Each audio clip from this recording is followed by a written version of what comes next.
कुछ सीरीज़ ऐसी होती है जिनका जॉनर डिफाइन करना थोड़ा सा डिफिकल्ट हो जाता है, और मेरे ख्याल से द चोजन वन जो नेटफ्लिक्स के ऊपर आई है, हिंदी के ऊपर भी आई है, 6 एपिसोड के साथ आई है, थोड़ा सा डिफिकल्ट है इसके जॉनर को डिस्क्राइब करना, क्योंकि इसके अंदर गॉडली बातें भी हैं, इसके अंदर थोड़ा बहुत एक्शन भी है, इसके अंदर थोड़ा सुपर नेचुरल भी है, इसके अंदर थोड़ा सुपर हीरोइज्म भी है, और थोड़ा सा गहराई में जाओगे, क्योंकि मैं नॉवल पढ़ता नहीं हूँ, अमेरिकन जीसस टाइप का एक नॉवल था जिसके ऊपर ये बेस्ड है। तो क्या ये आपको सीरीज़ देखनी चाहिए कि नहीं देखनी चाहिए? और अगर आपने पहले ही देख ली है, क्योंकि इसको 2-3 दिन हो गए हैं रिलीज़ करे हुए, तो क्या आगे भी आप किसी को रिकमेंड करोगे? और क्या आपने सीखा है इसके अंदर? क्योंकि इसके अंदर गॉडली बातें बहुत ज़्यादा होती हैं, और आज हमने देखा है कि हमारे आसपास कितनी गॉडली बातें होती रहती हैं। तो इसके अंदर आपको काफ़ी हद तक supernatural, cult, religious angle equal to मसाला वाला प्रोपोजिशन दिखेगा, पर थोड़ा इसको थोड़ा डिटेल में जाने की कोशिश करते हैं। अगर आपको कोई बोले कि ऐसा बच्चा है जिसके अंदर आपको राम की छवि दिख सकती है, और श्री राम जो हैं साक्षात धरती के ऊपर आ गए हैं अपना नया काल की अवतार लेके, आप बोलोगे यार ये तो फैंटास्टिक बात हो गई, मतलब सीधा जाके प्रणाम करो, थोड़े से दर्शन हो जाएं। ऐसे ही अगर किसी को पता चले कि भैया जीसस रीबॉर्न हो गए हैं, क्योंकि उनकी मान्यता के हिसाब से अगर जीसस रीबॉर्न हो गए हैं तो लोग क्या करेंगे, पैर ही पड़ जाएंगे। तो कहानी मेक्सिको के एक छोटे से टाउन के अंदर है, जहाँ पर 12 साल का लड़का जोडी एक एक्सीडेंट के बाद ये डिस्कवर करता है कि भाई शायद उसके पास बहुत सारी पावर्स हैं, लोग भी थोड़ा बहुत चढ़ा देते हैं, उसको ऐसा लगने लग जाता है कि he is Jesus reborn, but is he actually Jesus reborn या फिर कुछ और है, और क्या उसकी बैकग्राउंड है, और उसकी मॉम जो है इतनी प्रोटेक्टिव उसको लेके क्यों हो रही है। ऊपर से जो टाउन वाले लोग हैं उसको जो देवता मानने लग गए हैं अचानक से, वो ये छोटा 12 साल का लड़का किस तरीके से हैंडल करेगा, क्योंकि वो स्कूल भी जाता है, उसके दोस्त उसको किस तरीके का बिहेवियर देंगे।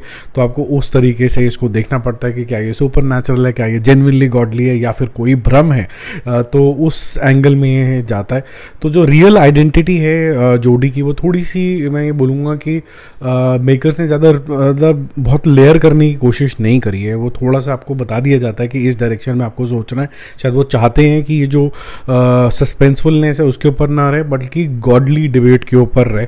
मिरेकल्स इंटरेस्टिंग है, जहाँ पर वाटर इनटू वाइन समझ लीजिए, या फिर क्रिपल है, या फिर कुछ चीज़ें लिफ्ट करनी है, क्रिपल को चला दिया, ये सब चीज़ें कर दिया, ये इंटरेस्टिंग लगेगा और आपका दिमाग सोचने लगेगा कि ऐसे एक्चुअली ये हो कैसे रहा है। बट ये धीरे धीरे होएगा ये एक आधा जादू मंत्र हो जाएगा जब आप देख रहे होगे, थोड़ा स्लो भी चलेगा बीच बीच के अंदर, और जिस तरीके से एंड होगी आपको बोल दिया जाएगा कि भैया मेन कहानी तो अब सीजन 2 के अंदर देखना। और हर चीज़ का आंसर आपको भी सीजन 1 में नहीं दिया गया, बैकग्राउंड ऑफ जोडी स्पेसिफिकली, और उसकी मॉम को कुछ तो ऐसा पता है जो पूरा क्लियर नहीं किया गया है यहाँ पर। जो उसके फ्रेंड्स हैं और जो उसके आसपास के लोग हैं, उनका जो बिहेवियर है वो मुझे एक चीज़ सोचने पे थोड़ा सा मजबूर कर देता है, एक डिबेट सी खोल देता है कि एक्चुअली दो चीज़ें, एक तो ब्लाइंड फेथ जिसे बोलते हैं, और एक बोलते हैं कि फेथ विथ सम लॉजिक। ठीक है, तो जो लोग अंधविश्वास करके सीधा कुछ बाबाओं को मान लेते हैं और पता चलता है कि बाबा जी करप्ट निकले, वो अंधविश्वास करना शुरू कर देते हैं, और जो लॉजिक के साथ करते हैं वो हमेशा सेफ रहते हैं। और एक और चीज़ नोटिसेबल है यहाँ पर, जो मैं दूसरी बोल रहा था आपको, कि कुछ एक स्टार्ट ऑफ द सोसाइटी होती है, क्योंकि उनके पास मीन्स इतने नहीं होते हैं, तो वो गॉडली चीज़ों पे इमीडिएटली बिलीव कर लेती है, क्योंकि उनका जिसका बोलते हैं ना, जिसका कोई नहीं होता उसका भगवान होता है, वो शुरू से उनको यही सिखाया गया होता है। तो उनको अगर कोई गॉडली बात बोलो तो फटाफट से उसके ऊपर कूद पड़ते हैं। आई थिंक डायरेक्टर और स्टोरी राइटर ने इस चीज़ के ऊपर काफ़ी ज़्यादा अपना जो प्लिंथ लेइंग होती है, जो पिलर्स हैं इसके, एक्चुअली इसके ऊपर स्थित हैं। बाकी मैं अगर कास्टिंग की बात करूं तो मुझे एक्चुअली, मैं ट्रूली वेरी ऑनेस्ट, तो ये जो जोडी का कैरेक्टर है मुझे कोई बहुत ज़्यादा इंटरेस्टिंग नहीं लगा, जो भी इसकी कास्ट है, क्योंकि इसके अंदर कहीं ना कहीं बहुत ही फ्लैट एक्सप्रेशन मुझे लगे, या फिर कभी कभी बहुत एक्सट्रीम रिएक्शन है, तो थोड़ा पागलपन के जोन के अंदर कई बार ज़्यादा लगने लग जाता है।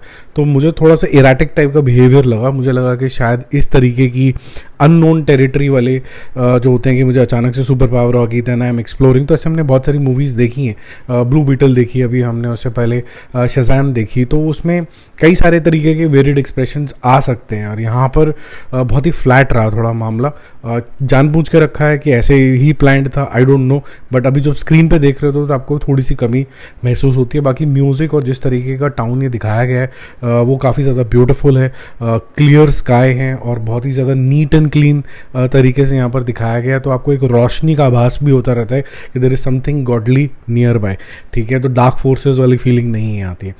तो मेरा जाते जाते मूवी शूवी जो स्कोर रहेगा इसके सीजन 1 के लिए, दैट विल बी 7/10। ये और इंटरेस्टिंग और मज़ेदार हो सकती थी, कहीं ना कहीं थोड़ा सा स्लोनेस की वजह से और बहुत कुछ सीज़न 2 में छोड़ देने की वजह से इसको मैंने सीज़न 1 को 7 रेट किया है।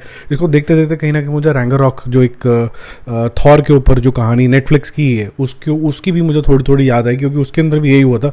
सीज़न 1 में they just touched upon thing, और मुझे याद भी याद है कि उसका जो सीज़न 1 था उसके एंड में थॉर ये हो सकता है एक हैमर फेंकने का शॉट आता है, दैट्स इट।